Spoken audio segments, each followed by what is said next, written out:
Now to the presidential meeting that is making international headlines. The U.S. and Ukraine were supposed to agree on a deal today that President Trump said could generate billions of dollars for the U.S. and potentially lead to peace. But that's not what happened today. Instead, President Trump and President Zelensky played out their explosive meeting for the world to see. It's the meeting that ended before the work was done. Live television cameras captured not a deal, but a match, a shouting match that started over talk of diplomacy when Vice President J.D. Vance said the war between Russia and Ukraine never included diplomacy.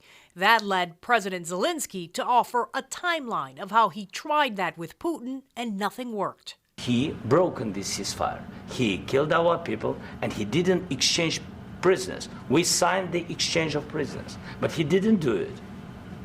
What kind of diplomacy, JD, you are speaking about? What do you mean? I'm talking about the kind of diplomacy that's going to end the destruction of your country. Yes, but if you Mr. President, with respect, I think it's disrespectful for you to come into the Oval Office and try to litigate this in front of the American media. Right now, you guys are going around and forcing conscripts to the front lines because you have manpower problems. You should be thanking the president for trying to bring an end to this conflict. The heated discussion didn't end there. For 7 more minutes, the two sides played out their points in front of cameras and reporters.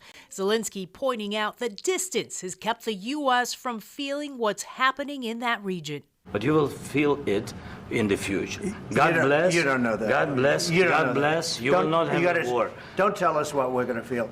We're trying to solve a problem. Don't tell us what we're going to feel. I'm not telling you. Because you're in no position to dictate that. Remember this.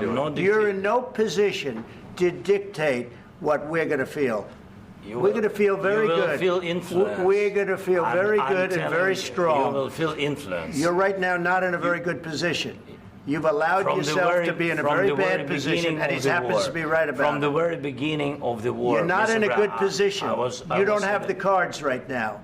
With us, you start having cards. But right now, you don't. You're playing cards.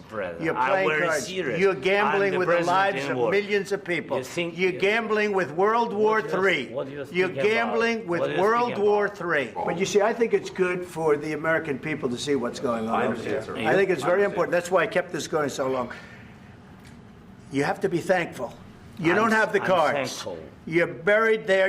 You're people are dying. You're running low on soldiers. Listen, you're running low on soldiers. That was just part of their discussion, which lasted about 10 minutes or so. A couple of other key points today. President Trump saying that Putin may have broken deals with other presidents, but he won't break them with him. It's not clear where negotiations to end the war are headed next.